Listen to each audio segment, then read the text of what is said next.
Whoa, a massive political firestorm is kicking off right now in Nigeria. We're talking about a governor who's in the fight of his political life. This whole thing is a story about power, loyalty, and you guessed it, betrayal. And it could seriously shake up Africa's biggest democracy. So let's get right into it and break down what is going on. Hey everyone, welcome to America Current Affairs. This is the place where we give you the straight up, easy to understand breakdown of the biggest stories happening all around the world. I am so glad you're here with me today. Just think about that for a second. He is a mistake. You just don't hear words like that every day, especially from a top lawmaker about his own governor. This one quote from the Speaker of the River State Assembly, it tells you everything you need to know about how intense this crisis really is. The battle lines are drawn and nobody is pulling any punches. Now, I know what you might be thinking. Oh, it's just some local political drama. But here's why this matters to pretty much everyone. We are talking about Rivers State. This is the oil-rich heartland of Nigeria. So when things get unstable there, it doesn't just put a strain on Nigeria's democracy, it can actually send ripples out and affect global energy prices. And right now, with a governor facing his third impeachment attempt, this whole situation is basically a powder keg waiting to explode. So that's the million-dollar question, isn't it? How on earth does a guy who was handpicked for the job by his powerful mentor suddenly become public enemy number one to that same group? To really get it, we need to zoom in on the two main people at the center of this whole drama. Yeah, this isn't really about policy debates or anything like that. At its core, this is a deeply personal fight. It's a classic story we see in politics all over the world, right? The godfather versus the godson, and they're locked in this incredibly bitter battle for control. Okay, so meet our two main players. On one side, you've got the political godfather, a man named Nyesom Wike. He was the former governor, super powerful, and he personally chose his successor, Siminalayi Fubara. He probably expected Fubara to just be a loyal puppet, you know? But Fubara, well, he decided to cut the strings. He wanted to be his own man, and that one act of defiance, that broken promise, that is the spark that lit this entire political inferno. And things went south so fast. I mean, look at this timeline. Fubara wins the election in early 2023, all thanks to Wike. But by October of that same year, the first attempt to impeach him was already happening. The whole thing spiraled so out of control that by March 2025, the president of Nigeria had to step in and declare a 6-month state of emergency.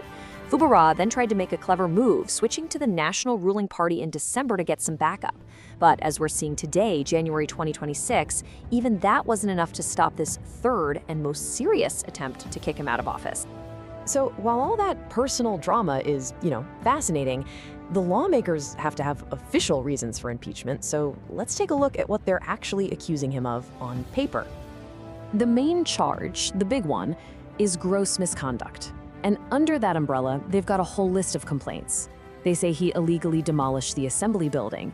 They're also saying he never even presented the 2026 budget and is just spending state money however he wants without their okay. These are not small things, These are incredibly serious accusations. Now, here's where the legal fight gets really interesting. The Assembly's argument is simple. You don't have a new budget, so you can't spend money. Makes sense, right? But the governor's side has a comeback. They're saying that during that state of emergency last year, the National Assembly in the capital city, Abuja, actually passed a budget for Rivers State, and that budget is legally good to go until August of this year. So who's right? Well, that's what the courts will have to figure out, but it's the main justification for this whole impeachment push. So, with all these accusations flying back and forth, how do you actually remove a governor from office in Nigeria? It's not as simple as just having a quick vote. No, there's a really strict process laid out in their constitution. Okay, let's look at the official rulebook here. It's a 5-step process. Step 1. It all starts with a notice that has to be signed by at least 1/3 of the members. Step 2. A 2/3 majority has to vote just to even start an investigation. Then, step 3, the state's chief judge has to appoint a neutral 7-person panel to look at the facts. They investigate, and then they report back. And only then, at step 5, if that panel finds the governor guilty, can the assembly take one final 2/3 vote to remove him. The big takeaway here? It's designed to be a really, really high bar to clear. So what's at stake here? Because believe me, this fight is way bigger than just two politicians. The outcome could have huge consequences for all of Nigeria, and maybe even for the rest of us. First off, the economy. Any chaos in River State can mess with Nigeria's oil production, and that can hit all of us right at the gas pump. Second, this is a massive test for Nigeria's democracy. Can their institutions stand up to these powerful godfather figures? And of course, the political careers of both Wike and Fubara are on the line. But most importantly, the people who live there are just exhausted by all the fighting. And with supporters for both guys out protesting, the risk of things getting violent in the streets is very, very real. And this chant right here, it perfectly captures the mood on the ground. It comes from Governor Fubara's supporters, and it translates to, "Wike, you are not God." It shows you just how personal and raw this has all become. It's a direct challenge to his power, and it turns this whole thing into a battle for the hearts and minds of the people. And this leads us to the ultimate political puzzle. Remember how Governor Fubara joined the national ruling party to protect himself? Well, his rival, Wike, even though he's not officially in that party, is a super important ally to the president. So the party is stuck between a rock and a hard place. Do they support their new governor, or do they keep the powerful minister who helped them win the presidency happy? It is a high-stakes game of political chess, and it is fascinating to watch. And that brings us right back to the final burning question. In this epic showdown, this battle between the chosen one and his powerful creator, who is going to come out on top? Will the institutions of democracy hold strong, or will personal power just bulldoze right through them?